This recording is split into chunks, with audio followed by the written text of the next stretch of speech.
Nigel, you had success in the recent televised debates with Nick Clegg. The polls showed, I think, a significant margin in your favour. Do you think this will be reflected in the European elections? Yes, I do. I really do. I think the argument, the establishment argument, and Nick wasn't there representing just the Liberal Democrats. The view he was representing, in fact, is shared by Cameron and by Miliband and by most of the British establishment. You know, their view is that if we're not part of the European Union, we can't buy and sell widgets from each other, which clearly is total and utter nonsense. Do you know, we buy 20 million bottles of champagne every year in the United Kingdom. We love champagne. I didn't know the numbers, but yes, I would imagine. We are a major buyer of champagne and German motor cars, and do you know what? We're going to go on doing that regardless whether we're part of this European Union or not. And I was trying to put across that the scare story that 3 million British jobs will be threatened outside the European Union is nonsense, because business is business, and ultimately, and I speak as somebody who spent 20 years in the commercial world before being in politics. What I knew from my days in the private sector was that the customer is king. We now buy far more from EU countries than we sell to them, and that trade will continue. So I see the debate as being significant, firstly in terms of the European elections, secondly in terms of Clegg's prospects, because the opinion polls out last weekend show they've lost 25% of their vote since those particular debates. But thirdly, looking ahead, I see this as being a very valuable starter to the referendum that will in the end come. Prime Minister David Cameron exhibited a, shall we say, curious brand of loyalty to the other side of his government. He described both you and Nick Clegg as fanatics, which was an interesting take. Assuming that perhaps there is some truth in that, do you not feel that perhaps the British electorate may be more interested in taking the middle road? Hang on, I'm sorry. You said, assuming there is some truth in that. How extreme am I? How extreme is UKIP? I believe the best people to govern Britain are the British people themselves. We should do so in a self-governing parliamentary democracy. I'm pro-European. I want us to trade with Europe, cooperate with Europe. I'll go on buying champagne, don't worry about that. I've owned German cars, I've married people from Europe, I've got bilingual kids. I love Europe. I just don't want to be in a European Union. That is not an extreme position. Truth is this. There are sometimes in life great questions to which you have to say yes or no. Clegg says yes, UKIP say no, and Cameron's saying yes, but maybe. And people have had enough of maybes. They actually want to get some leadership from their politicians. 72% of British people, when asked, could Cameron achieve a successful renegotiation of Britain's relationship, said no. People don't believe him. They see him as a creature of the establishment who, let's face it, 5 years ago, at the last European election, gave us a cast-iron guarantee that if he was Prime Minister, he'd give us a referendum. The guy isn't credible and he isn't believable. Perhaps I should have put the question differently, so my apologies for that. What I mean to say is that maybe the British people will consider you and Nick Clegg as being fanatics. And if that were the case, do you think that they would respond to that? Do you think perhaps to a certain extent they are responding to you because, as you yourself say, you represent clearly something different from what has been the status quo for so long? But how long will that last, Nigel? Well, Clegg is certainly a fanatic. I mean, he wanted Britain to join the euro. I mean, how fanatical and stupid can you be, given the misery that it's wrought on tens of millions of people across Europe? And Clegg still thinks joining the euro might be a good idea. So he's the guy with ideology. He's the guy who's completely out of touch.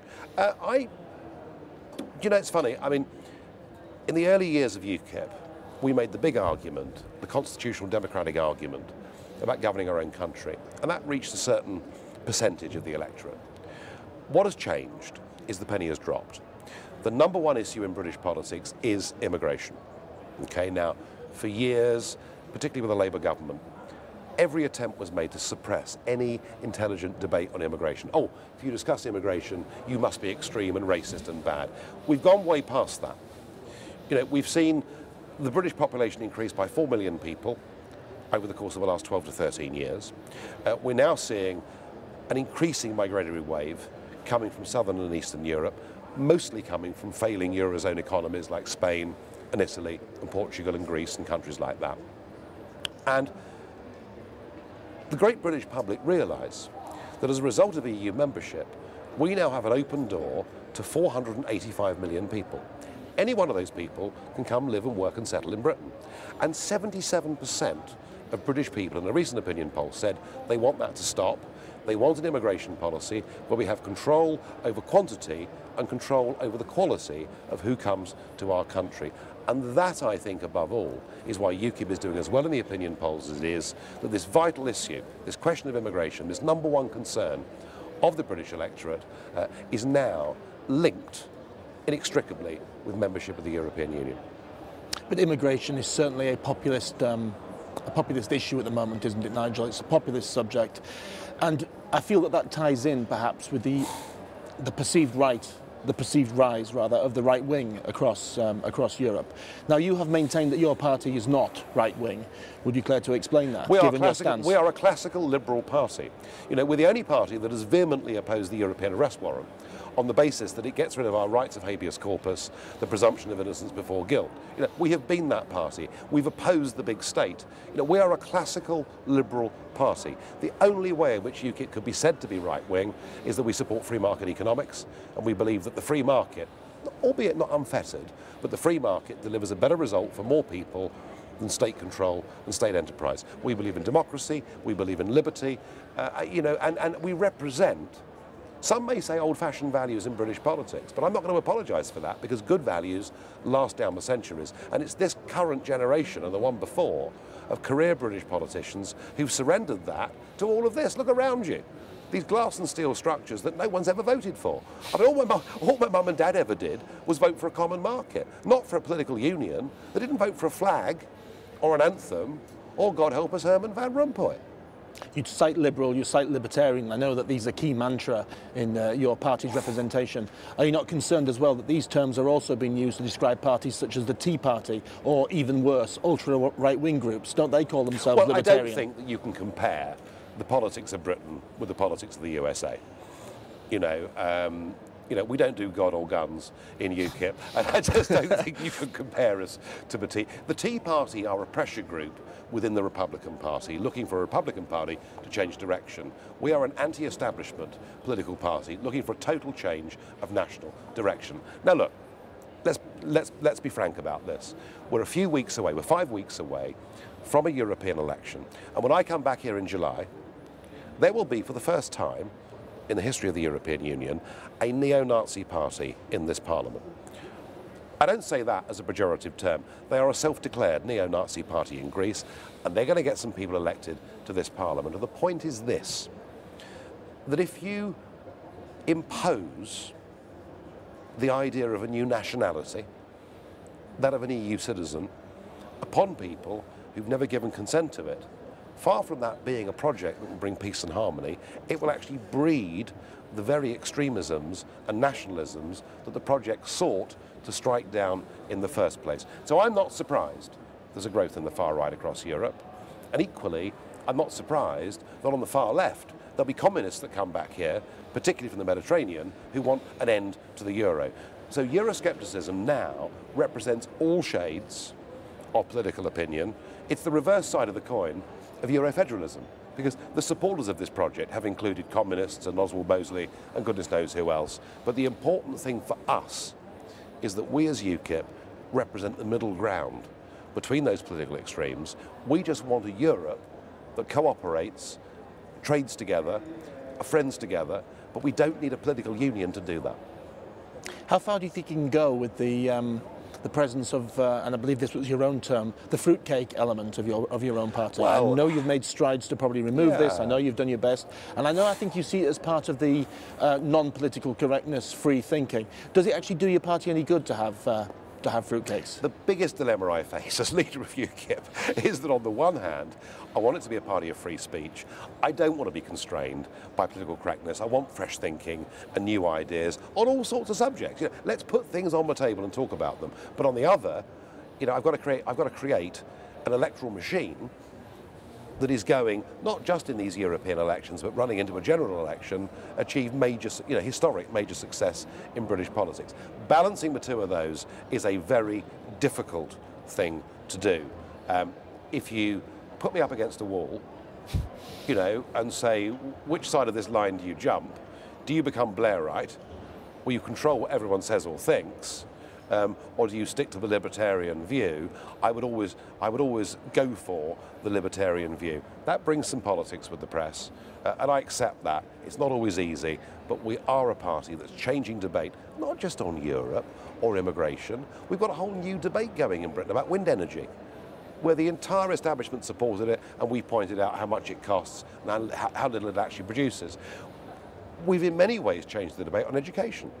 You know, grammar schools were abolished 50, 45 years ago, leading to an even widening social gulf between the well-off, who send their kids to the private schools, and everybody else. So UKIP actually is changing views and agendas. And I would argue that without UKIP, I think we'd have gone to war in Syria.